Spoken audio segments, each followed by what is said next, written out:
Ġar tal-avukat Carmel Kirkop qal li sab l-avukat mixħut mal-art barra l-garax tiegħu u jdejh kienu kesħin silġ. Dan intqal fil-qorti kif komplit il-kumpilazzjoni kontra l-aħwa Adrian u Roberta Gius, magħrufa bħala tal-Maksar, Jamie Vella u George De Giorgio, u ma qed ikunu mixlija bil-qtil tal-avukat Carmel Kirkop.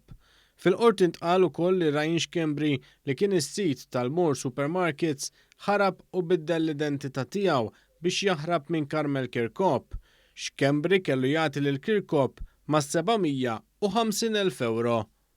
Il-qorti komplet tisma' l-kumpilazzjoni ta' xhieda fil-każ kontra Jesper Christensen li flimkien ma' Daniel Muka u Viktor Dragomanski qed ikun mixli bil-qtil ta' Christian Pandolfino u Ivor Maciejowski.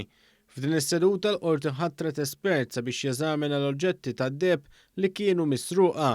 Il-prosekuzzjoni iżda talbet li jkunu eżaminati wkoll oġġetti li ma nsterqux u li nstabu fid-dar tal-vittmi.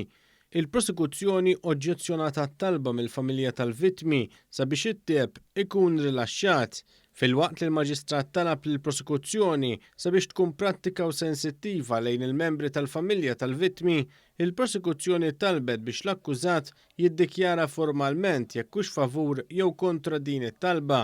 Talba li sabet l-oġġezzjoni tad-difiża li qalet kif minn dottrina legali saljenti u prinċipji fundamentali fil-liġi kriminali din tagħti dritt lill-akkużat li ma jitkellimx fl-istadji kollha tal-proċedura. Alfio Xkembri missier Keith Xkembri kien qal lill-pulizija li hu kien jintalab jiffirma dokumenti li ma kienx jaf x'ikun fihom. Dan ħareġ minn xhieda li tat l-ispettur Lien Bonello waqt il-kumpilazzjoni ta' evidenza kontra Alfio u Keith Xkembri u Malcolm Sherry u Robert Zammit. Dawn l-erba' imputati huma mixlija fosthom b'ħasil ta' flus, frodi u korruzzjoni. Għal din is-seduta Keith Xkembri kien skużat bil-Maġistrat Donatella Frendo Dimek minħabba li t-tnejn iddaħħal l-isptar fuq kundizzjoni medika serja.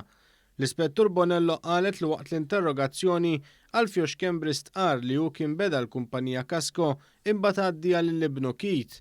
Fil-qorti intqal ukoll kif minn analiżi li saret mill-kont bankarju ta' Alfio Xkembri deru numru ta' transazzjonijiet minn Casco għal numru ta' kumpaniji oħra relatati. L-ispettur qalet ukoll li l-kontrollatur finanzjarju Robert Zammit kien qal li hu dejjem segwa l-istruzzjonijiet li kellu u qatt ma kien involut fil-proġett ta' Progress Press. Kevin Borch ta' 41 sena minn Ħalaxa u li wieġeb ħati li wettaq hold-up minn pastizzerija f'Ħalaxa ingħata ordni ta' probation għal 3 snin u kien seraq karta tal-20 euro filwaqt li talab apoloġija lill-kaxxiera ta' 19-il sena.